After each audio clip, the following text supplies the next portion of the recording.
Well, hey there, I'm Emma from mmmEnglish. Today I have an English listening practice for you. It's an advanced English dictation lesson. I'm going to test your English listening skills while I tell you a story about the most wonderful adventure that I went on with my friend just a few weeks ago. And because it's a dictation practice, you'll need to write down the words that you hear, but you don't see up on screen here. That's your challenge. So what do you need? You will definitely need a notebook and a pen, and you'll need to write down the numbers 1 to 35 down the side of the page. There are 35 answers that you need to write. This lesson actually comes with a free PDF workbook that I've made for you to help you study and learn the new English words that you learn through this story. It's completely free for you. You just need to click the link in the description below and I will email it through and you can get started. There are actually 3 different ways that you can practice using your listening skills with this video, and I recommend you do all of them. The first is to watch the video and listen for the advanced words that I use in this story, but are missing from the script that you see up here on screen. There are 35 words that are missing from the script that you'll need to guess after listening to my story. The second way is to practice listening for gist. So I've included some comprehension questions in the workbook for you, and once you've finished watching this video, then you can download the workbook and answer the first questions while the story is still fresh in your mind. This will help you to confirm that you've understood the general meaning of the story. And the third way is to listen for connected speech. This really is advanced listening practice. So I'll test your understanding of naturally spoken English by asking you to fill in some of the phrasal verbs, the contractions, and the grammatical words that are unstressed in fast, naturally spoken English. You will need to use the transcript in the workbook for this section. Okay, so make sure you turn off subtitles down here. That's going to give you all the answers that you don't need. You need to be listening for these answers as I speak. We are about ready to get started. Let's dive in.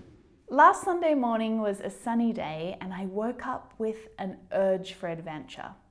I decided to break out of my usual routine and get out of town. The first thing I did was call my good friend Rebecca. We were best friends when we were growing up, and our friendship has remained strong even throughout adulthood. Beck's married now and she has 2 kids, so I wasn't optimistic when I called her to find out if she wanted to drop everything and join me on a spontaneous road trip. But to my surprise, Beck was on board.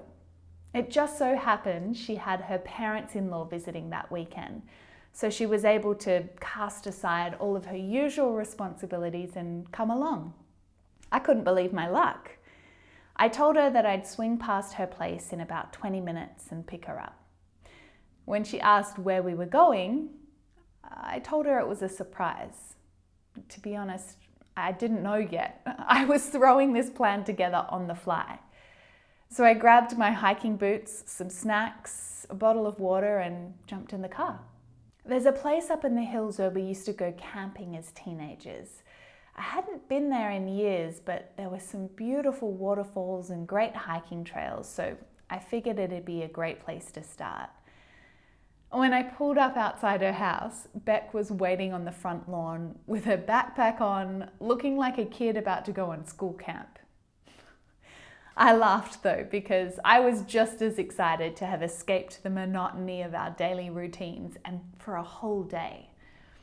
So as we took off up the road, I opened the sunroof, Beck put on a 90s playlist of all of our favourite hits from school.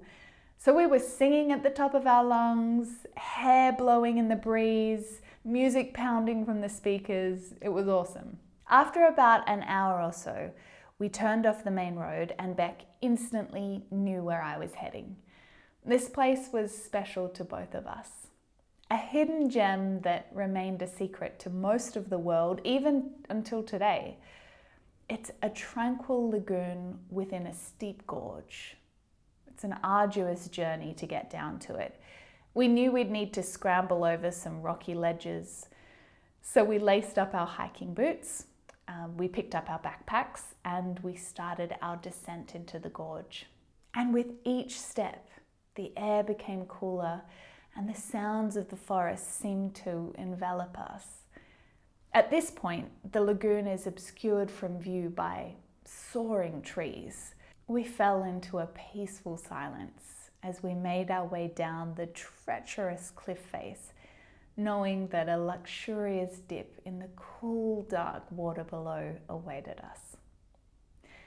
It's a place that demands reverence, as if you're standing in a colossal outdoor cathedral. It's exquisitely beautiful.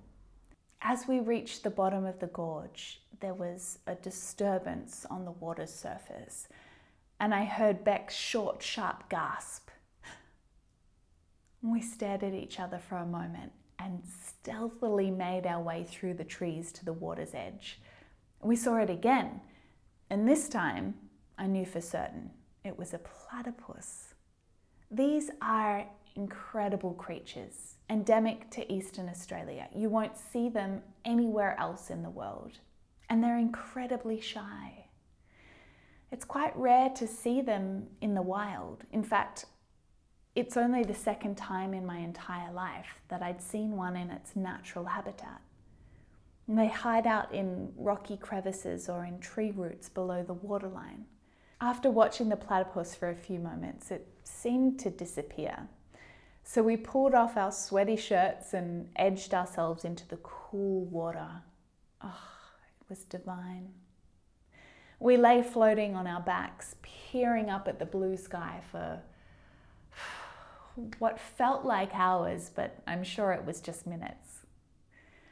But I was profoundly grateful to that urge for adventure that pulled me out of bed that morning.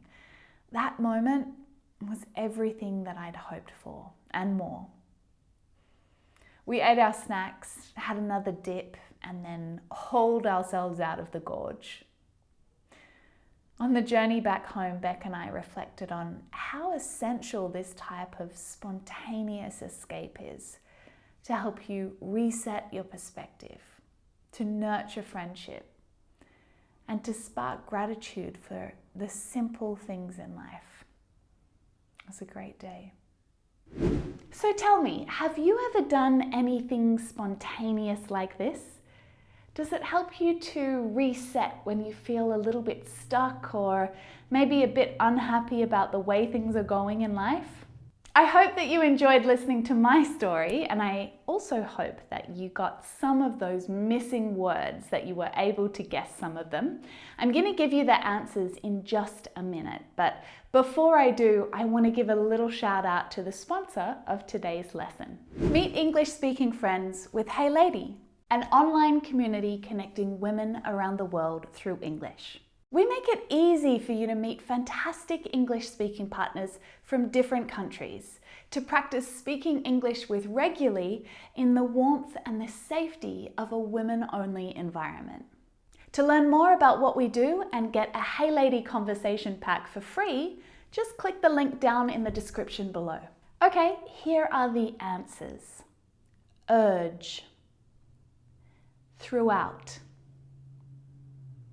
Optimistic. Spontaneous. On board. Parents-in-law. Couldn't believe. On the fly. Some snacks. For years. Front lawn. Sunroof. Breeze. I was heading. Hidden gem. Tranquil lagoon. Laced up. Our descent. Envelop. Obscured. Made our way. Awaited us. colossal, exquisitely, disturbance, gasp, water's edge, Eastern Australia, quite rare, natural habitat, it seemed to, divine, profoundly grateful, hold, nurture friendship. Don't forget to download that workbook so you can complete the 2 extra listening practice activities for this lesson. Plus, you'll find all of the definitions for those advanced words that you learned today, all of them with examples. Thanks so much for watching, and I'll see you next week.